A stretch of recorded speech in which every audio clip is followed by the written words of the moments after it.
आजच्या या मार्मिकच्या 62व्या वर्धापन दिनानिमित्त माझ्या समवेत बसलेल्या आणि ऑनलाईन जॉईन झालेल्या मार्मिक प्रेमी बांधवांनो, भगिनींनो आणि मातांनो, म्हणता म्हणता 62 वर्षे झाली.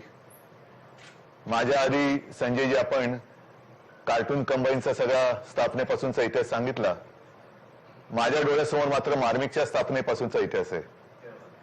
साहजिकच आहे, माझंही वय 62 आहे. आपल्या एका वाक्याने जरा मला हुरूप आला तर तुम्ही जे सांगितलं की 62 वय तर आता, आणि मार्मिक तर 62व्या वर्षी सुद्धा चिर तरुण आहे. म्हणजे माझे आजोबा सांगायचे, साहजिकच आहे, आजोबांचे विचार घेऊन पुढे माझे वडील म्हणजे शिवसेना प्रमुख आणि आपल्या मार्मिकचे संस्थापक बाळासाहेब सांगायचे, वयाने किती मोठा माणूस झाला, वयाने माणूस थकतो, त्या दिवशी माणूस वयस्कर झाला. आणि तसं पाहिलं तर मार्मिक काय, शिवसेना काय, माझ्या समोर आता देसाई साहेब आहेत, रावते साहेब आहेत, हे तर त्यावेळेपासूनचे सहकारी सगळे, ही सगळी मंडळी चिर तरुण आहेत. आणि म्हणूनच मार्मिककडे आणि शिवसेनेकडे तरुणांचा, युवकांचा ओढा अथवा शिवसेना आणि मार्मिक हे तरुणांचं आकर्षण नेहमी राहिलेलं आहे. व्यंगचित्रकार काय असतो, व्यंगचित्रकार काय करू शकतो, त्याचं जगातलं उत्तम उदाहरण म्हणजे शिवसेना आहे. शिवसेना नसती तर मुंबईमध्ये, महाराष्ट्रामध्ये मराठी माणसाचं आणि आपल्या देशामध्ये हिंदूंचं काय झालं असतं, हा विचार आज प्रत्येकाने केला पाहिजे. आणि शिवसेना ही काय अशीच कधीतरी एका सकाळी पडलेलं स्वप्न म्हणून काय निर्माण नाही झालेली. शिवसेनेची बीज ही मार्मिकमध्ये आहेत. म्हणजे मार्मिकनी बीज पेरली, मार्मिकनी जे काय अस्वस्थ मन होतं ते हेरलं, त्याला वाचा फोडली आणि त्यातून मग मार्मिकने शिवसेनेला जन्म दिला आणि शिवसेनेसाठी सामन्याने जन्म दिला. हे मी का सांगतोय की काही जणांना असं वाटतं की शिवसेना ही अशी उघड्यावर पडलेली एक वस्तू आहे की ती कोणी उचलून घेऊन जाऊ शकतं. तसं नाहीये. शिवसेनेची पाळंमुळं ही नाही म्हटलं तरी 62 वर्ष तर सरळ सरळ दिसत आहेत. आणि त्याच्या आधीपासून सुद्धा म्हणजे माझ्या आजोबांनी सुद्धा ही विचारांची पेरणी केलेली. व्यंगचित्रकार नेमकं काय करू शकतो? तुम्ही जे म्हणालात की सुख आणि आनंद, बाळासाहेबांनी व्यंगचित्र काढली. हा, एक गोष्ट खरी आहे की ज्या वेळेला मार्मिकचा जन्म झाला तो काळ 1960. आता देसाई साहेब म्हणाले 2 दिवसानंतर आपल्या देशाच्या स्वातंत्र्याचा 75वा वर्धापन दिन आहे. म्हणजे मार्मिकची सुरुवात झाली तेव्हा देशाचं स्वातंत्र्य 13 वर्षाचं होतं. 13 वर्षापासूनचा संपूर्ण पुढचा जो काय आलेख आहे, आढावा आहे, तो मार्मिकमध्ये आपल्याला पाहायला मिळेल. पण व्यंगचित्रकार काय करू शकतो हा जर का मुद्दा आपण उपस्थित केला तर संयुक्त महाराष्ट्राची चळवळ नुकतीच संपलेली होती. बलिदान देऊन, हौतात्म्य पत्करून, रक्त सांडून मराठी माणसाने मुंबई महाराष्ट्राला मिळवून दिलेली होती, मुंबई मिळवलेली होती, मुंबई घेतली होती. आणि मग बाळासाहेबांनी एक विचार केला. बाळासाहेब आणि माझे आजोबांबरोबर माझे काका आणि बाळासाहेब, की किती काळ संघर्ष करायचा. आता या मराठी माणसाच्या आयुष्यात थोडे जर हलके फुलके क्षण आले पाहिजेत. मग काय करायचं, आपण काय करू शकतो? तर व्यंगचित्र दोघेही काढत होते. व्यंगचित्र साप्ताहिक काढायचं ठरवलं आणि ते काढल्यानंतर हळूहळू हळूहळू हळू जी काय माणसं गोळा व्हायला लागली, ती गोळा व्हायला लागल्यानंतर एक लक्षात आलं की मुंबईमध्ये म्हणजे मराठी माणसाच्या घरामध्येच मुंबई मिळवली नक्की, पण मराठी माणसावरती अन्याय हा होतच आहे. मग त्याला वाचा फोडण्याचं काम हे मार्मिकने केलं. म्हणजे सुख आणि आनंद या बरोबरीने अस्वस्थ मनाला आणि वेदनेला वाचा फोडण्याचं काम व्यंगचित्रकार करू शकतो हे मार्मिकने दाखवून दिलं. अस्वस्थ मनाला वाचा फोडण्याचं काम. आता त्या व्यंगचित्रामध्ये आनंद कोणाला मिळाला असेल मला कल्पना नाही, पण मराठी माणसाच्या आणि सर्वसामान्याच्या सुखासाठी शिवसेना प्रमुखांनी व्यंगचित्रही काढली आणि शिवसेनाही काढली. हे तर निर्विवाद सत्य आहे. आता व्यंगचित्रकार म्हणजे नेमकं काय, व्यंगचित्र म्हणजे काय, ह्या विषयावरती गेले 62 वर्ष म्हणजे त्यावेळेला तर स्वतः शिवसेना प्रमुख बोलत असत, आपणही आज बोलत आहात. आता नेमके व्यंगचित्रकार किती राहिले हा एक मुद्दा वादाचा होऊ शकेल, पण व्यंगचित्रकार हा प्रत्येक वेळी असायलाच पाहिजे. जसं त्यावेळेला म्हणजे छत्रपती शिवाजी महाराजांच्या वेळेला शाहीर हा एक भाग होता, शाहिरी पोवाडा हा एक भाग होता. म्हणजे त्या शाहिराची थाप ही त्या डफावर पडली तर त्या डफावरचं मेलेलं कातड सुद्धा जिवंत व्हायचं ही त्या शाहिराच्या थापीची मोठी कलात्मकता आणि करामत होती. तो एक चमत्कार शाहिराच्या ज्या थापेमध्ये होता तो व्यंगचित्रकाराच्या ब्रशच्या फटकाऱ्यामध्ये. एक ब्रशचा फटकारा जर का पडला तर निश्चित पडलेली मन सुद्धा कशी पेटून उठतात हे नुसतं बोलून नाही तर बाळासाहेबांनी करून दाखवलेलं आहे. आणि ती आजची ही शिवसेना. मला असं वाटतं की जर का आपण देशाचा 75वा वर्धापन दिन आता साजरा करतो आहोत, आता तो परवा आलाच, एवढ्या 2 दिवसात काय होणार नाही, पण तुम्ही जी कार्टून कंबाईन्स एक संस्था काढलेली आहे, ह्या सर्व व्यंगचित्रकारांना मी एक विनंती करू इच्छितो की जर का 1947 पासूनची सगळी व्यंगचित्र तुम्ही गोळा केलीत देशभरातल्या विविध व्यंगचित्रकारांची, तर आपल्या देशाचा हा 75 वर्षाचा कालखंड आहे तो पुन्हा एकदा व्यंगचित्राच्या माध्यमातून जिवंत करता येईल. मग त्याच्यामध्ये आर के लक्ष्मण आहेत, बरेच आहेत, म्हणजे आपल्या महाराष्ट्रातले सुद्धा आहेत, शिवसेना प्रमुख तर आहेतच, अनेक देशभरातले कार्टुनिस्ट आज सुद्धा आहेत, आज सुद्धा कार्टून करतायत. पण 47 सालापासून नेमका आपण कसा आपला हा प्रवास झाला. कारण मी जे पुस्तक मला एक सगळ्यात समाधानाची माझ्या आयुष्यातली गोष्ट म्हणजे मी शिवसेना प्रमुखांसाठी त्यांची जी इच्छा होती त्यांच्या व्यंगचित्राचं पुस्तक ते मी करू शकलो, ही माझ्यासाठी आयुष्यातली सगळ्यात मोठी आनंदाची गोष्ट आहे. आणि ती करत असताना मार्मिकची व्यंगचित्र असं काय नव्हतं मी काही ती बघितलेली नव्हती. मी तर ती गेली अनेक वर्ष पाहतच मोठा झालेलो आहे, म्हणजे मार्मिक सोबतच मी मोठा झालेलो आहे. पण तरी सुद्धा ती परत एकदा चालताना मला असं वाटलं की व्यंगचित्रकार बदलतात, माणसं बदलतात, काळ बदलतो, पण परिस्थिती काय बदलत नाही. परिस्थिती तीच आहे. म्हणजे आज सुद्धा व्यंगचित्रकार नाही याच्यातला भाग नाही. काही काही व्यंगचित्र मी मुद्दामून हाताची ठेवलेली आहेत, पण मुद्दामून मी बाळासाहेबांची काही व्यंगचित्र ही आपल्याला दाखवू इच्छितो. आता देशाचा 75वा स्वातंत्र्य दिनाचा वर्धापन दिन आहे आणि बाळासाहेबांनी हे मला वाटतं 1980 साली काढलेले चित्र आहे. बघा, काळ बदलला, माणसं बदलली, पण परिस्थिती तीच आहे. भारत मातेच्या गळ्याला फास अजूनही तसाच आहे.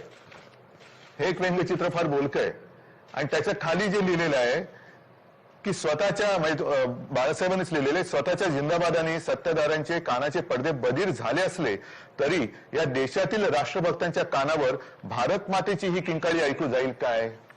की भारत मातेचं जे दुःख, नुसतं आम्ही तिरंगा फडकवला म्हणजे राष्ट्रभक्त झालो, देशभक्त झालो, म्हणजे आपल्याला असं वाटतं आपली भारत माता ही आपलीच जणू काय मालमत्ता आहे. तसं नाहीये. तर तिची खरी व्यथा, जे मी बोललो ना, अस्वस्थ मनाच्या वेदनेला वाचा फोडण्याचं काम व्यंगचित्रकार करतो, तर ती व्यथा ही मांडण्याचं काम केलेलं आहे. आता परत हे तर मी दाखवलं, हे एक आणखीन फार महत्वाचं बोलकं चित्र आहे. मी आता कोणावरती काही कॉमेंट करावी म्हणून काही व्यंगचित्र दाखवत नाहीये, पण 1978 साली हे बाळासाहेबांनी काढलेलं चित्र आहे. 1978 साली मोरारजीभाई देसाई पंतप्रधान होते.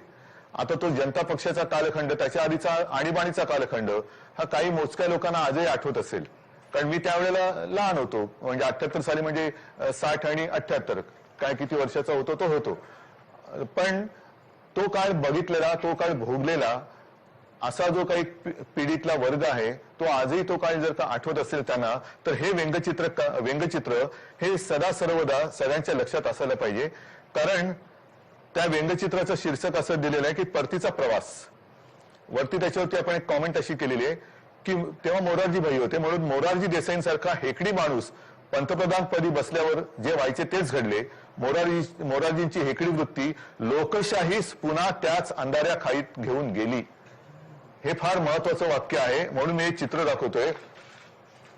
आणि हे चित्र मी जे नेहमी सांगतो की 75व्या वर्धापन दिनी आपण नेमके कुठे आहोत, आपल्या देशातली लोकशाही किती काळ जिवंत राहणार आहे, कशी जिवंत राहणार आहे, ह्याचा एक आढावा सगळ्यांनी घेण्याची आज गरज आहे. आज जर का बघितलं, आनंदी आनंद आहे, 75वा वर्धापन दिन आहे, सरकारने मायबाप सरकारने कार्यक्रम दिलेला आहे, हर घर तिरंगा, घर घर तिरंगा.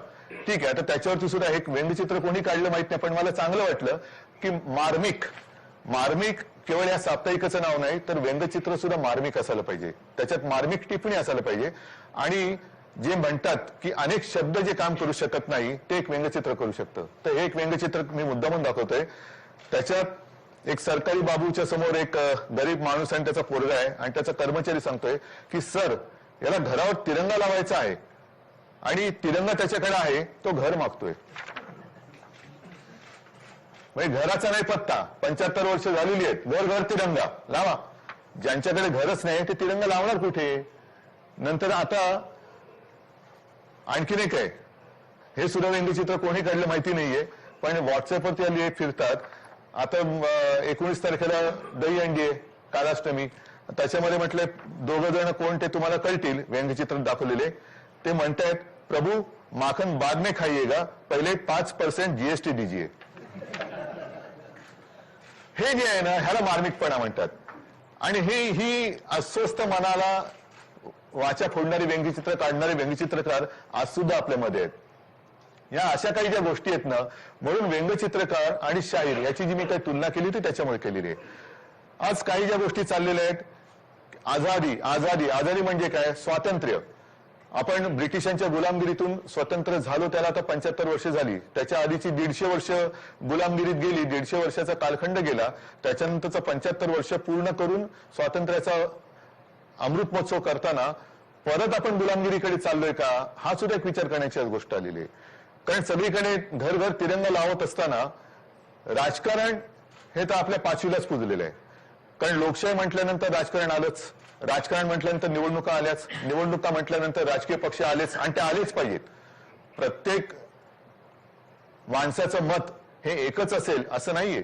आपली मतं मांडण्याची आणि मतं व्यक्त करण्याची मुभा जिथे ज्या व्यवस्थेत असते त्याला लोकशाही म्हणतात. परंतु गेल्या 8-10 दिवसापूर्वी आपल्या देशाचा राज्यकर्ता जो पक्ष आहे भारतीय जनता पक्ष आणि त्याचे जे अध्यक्ष आहेत नड्डा, त्या नड्डाजीने जे एक वक्तव्य केलेलं आहे हे लोकशाहीला घातक आहे की नाही हा सुद्धा विचार करण्याची वेळ नव्हे तर विचार केलाच पाहिजे असं ते वक्तव्य आहे. काय बोलले ते? ठीक आहे ना, मी आज शिवसेनेचा पक्षप्रमुख आहे, कालपर्यंत मुख्यमंत्री होतो, पुन्हा शिवसेनेची सत्ता येणारच आहे, हे येणं जाणं हे चालूच असतं. पण नड्डा जे बोलले की या देशामध्ये एकच पक्ष राहणार आहे आणि बाकीचे पक्ष हे संपत चाललेले, विशेषतः शिवसेना ही संपत चाललेला पक्ष आहे. बघू त्यांनी प्रदेशाध्यक्ष केले, त्यांच्या नावामध्ये किती कुळे आहेत मला माहिती नाही, पण त्यांची किती जरी कुळे उतरली तरी शिवसेना काय नष्ट करू शकत नाहीत. मग ती 52 असतील ना ते 152 असतील, त्याला मला काही फरक नाही पडत. पण ही जी काही लोकशाहीला घातक म्हणजे प्रादेशिक पक्ष हे संपवून टाकायचे. देशाच्या स्वातंत्र्याची जी काही मांडणी झालेली आहे, संघ राज्य, त्याच्यामध्ये अनेक प्रदेश एकत्र आलेत. जसं बंगाल आलेला आहे, पंजाब आलेला आहे, गुजरात आलेला आहे, कर्नाटक आलेला आहे, केरळ आलेला आहे, उत्तर प्रदेश आलेला आहे, बिहार आलेला आहे, तसा महाराष्ट्र आलेला आहे, काश्मीर सुद्धा आहेच. पण ही सगळी घटक राज्य एकत्र येऊन आपल्या देशाचं स्वातंत्र्य हे निर्माण झालेलं आहे, देशाचं स्वातंत्र्य अस्तित्वात आलं, म्हणून आपल्या पद्धतीला संघ राज्य पद्धती म्हणतात. मग नड्डाजींना काय म्हणायचं नेमकं की तुम्हाला प्रादेशिक पक्ष संपवायचे आहेत म्हणजे संघ राज्य पद्धत तुम्हाला संपवायची आहे का? संघराज्य तुम्हाला नको आहे का? आणि मग हे संघराज्य नको हे तुमचं मत हे साऱ्या देशातल्या नागरिकांचं मत आहे का? त्याच्यावरती खऱ्या निवडणुका व्हायला पाहिजेत. तुम्ही म्हणाल आज केवळ तुम्ही गादीवर बसल्यात म्हणून हम करो सो कायदा, ही लोकशाही नाही, हा त्याचा आझादीचा किंवा ही आझादी आणि त्याचा अमृत महोत्सव नाहीये. अमृत महोत्सव म्हणजे तो अमृतासारखा असला पाहिजे. अमृत महोत्सवीच जर वर्षात तुम्हाला लोकशाही मृतावस्थेत न्यायची असेल तर अमृत महोत्सव कसला आला? अमृत महोत्सव कसला? तर ह्या सगळ्या ज्या काही गोष्टी आहेत. आणखीन एक गोष्ट जी बातमी मला फार महत्वाची वाटली, म्हणजे स्वातंत्र्य मिळालंय, 75 वर्ष आपण साजरी करतोय, घर घर तिरंगा. आता देसाई साहेबांनी वगैरे सुद्धा तो एक हे लावलंय, आम्ही सुद्धा लावणार, डीपी वरती सुद्धा तिरंगा टाकणार, टाकायचाच. कारण आपल्याकडे सगळं ते सोशल मीडिया जोरात आहे. सोशल मीडिया बरोबर आहे, पण जे काही चालले ते तुम्हाला सोसल का हा सुद्धा विचार करा. कारण डीपीवरती तिरंगा टाकणं आनंदाची बातमी आहे, पण जी लोक आपलं कुटुंब आपलं घरदार विसरून देशाच्या रक्षणासाठी म्हणजेच स्वातंत्र्याच्या रक्षणासाठी जीवाची बाजी करून सीमेवरती उभे आहेत, त्या लष्करामध्ये कपात करण्याची बातमी ही फार मोठी घातक आहे, मोठी गंभीर आहे. म्हणजे कोणत्या दिशेने आपण चाललेलो? आणि ही कपात का करणार तर नाही, तो खर्च जो आहे तो खर्च आम्ही लष्कराच्या आधुनिकीकरणासाठी वापरा ना. मग लष्कर तर प्रचंड पाहिजेच, लष्कर प्रचंड पाहिजे, प्रचंड लष्कराला अत्याधुनिक शस्त्र ही मिळालीच पाहिजेत. पण शस्त्र घेण्यासाठी तुम्ही माणसं कमी करणार असाल तर शस्त्र देणार कोणाच्या हातामध्ये? आणि इतर प्रचंड ज्या काही महाशक्ती ज्याला आपण म्हणतो, म्हणजे त्याच्यामध्ये आपल्या शेजारी चीन आहेच, पाकिस्तान बांगलादेश तर भाग वेगळाच, त्यांच्याकडनं म्हणजे पाकिस्तानकडनं घुसखोरी चालूच आहे. चीन आहे, इतर बऱ्याच अमेरिका आहेत, रशिया आहे. यांनी माझ्या तरी आठवणीत किंवा माझ्या तरी माहितीत आधुनिकीकरणासाठी लष्कर कपात केल्याचं कुठे माझ्या वाचण्यात आलेलं आहे. म्हणजे लष्कर चालवण्यासाठी तुमच्याकडे पैसे नाहीत, पण देशभरात राज्यातली सरकार पाडण्यासाठी तुमच्याकडे पैसे आहेत. हे कोणतं स्वातंत्र्य आहे? म्हणजे लष्कर ज्याच्यामुळे तिरंग्याचं रक्षण होतंय, त्यांच्यामुळे आपण तिरंगा घरी बसून घरावरती तिरंगा लावू शकतो, आपल्या डीपीवरती तिरंगा ठेवू शकतो. आणि त्याच्यामध्ये जर कपात करणार असाल तर नुसतं घरातून बेंबीच्या देठापासून भारत माता की जय म्हणून काही शत्रू पळून नाही जाणार आहे. आज सुद्धा ज्या काही बातम्या येतात, लडाखमध्ये चीन घुसलाय, अरुणाचलमध्ये घुसतोय, तो मी उद्या माझ्या घरावरती तिरंगा लावलेला बघून तो चीन परत जाणार आहे का? तो नाही परत जाणार. घराघरावरती तिरंगा का पाहिजे?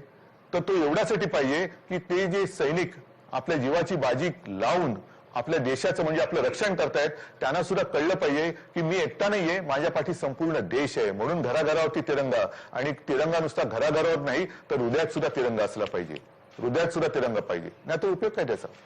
तर अशा या ज्या काही गोष्टी आहेत, या मला असं वाटतं व्यंगचित्रकारांनी ह्या मार्मिकपणाने जनतेसमोर आणल्या पाहिजेत.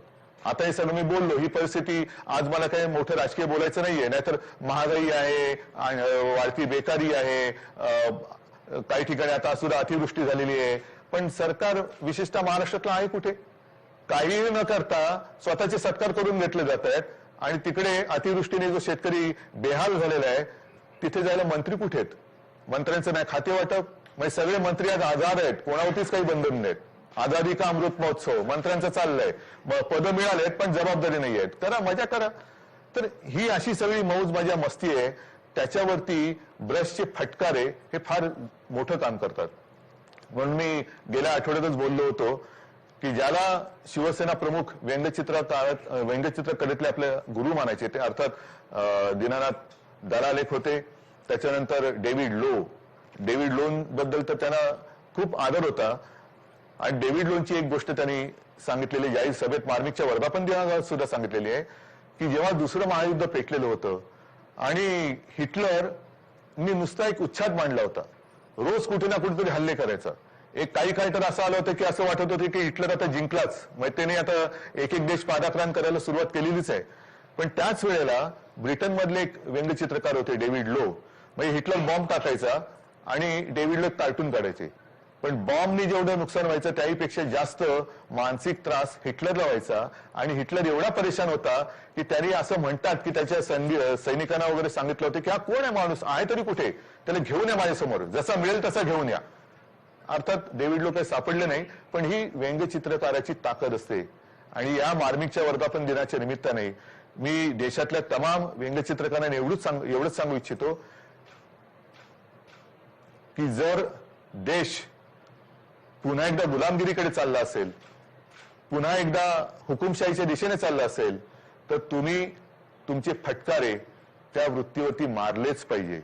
तुमचा ब्रश हा कधीही कुठेही, फटकारे मारताना ब्रश झुकतो, पण तो झुकल्यानंतर परत ताठ होतो. तसे तुम्ही आणि तुमचा ब्रश, तुमचा कुंचला हा ताठ मानेने देशाला मार्गदर्शन करत राहा. आणि मार्गदर्शन व्यंगचित्रकाराने कसं करावं त्याचं अप्रतिम उदाहरण हे मार्मिकतून तुमच्या समोर ठेवलेलं आहे. मला असं वाटतं तुम्ही त्यावेळेला जी काय बाळासाहेबांकडनं प्रेरणा घेतली, ती प्रेरणा केवळ व्यंगचित्र काढावी म्हणून नाही, तर ही पुढची सुद्धा जी काय वाटचाल आहे तो वारसा आणि वसा हा त्याच्यामध्ये दिसावा, एवढीच मी सगळ्यांना विनंती करतो. सगळ्यांना शुभेच्छा देतो. जय हिंद, जय महाराष्ट्र.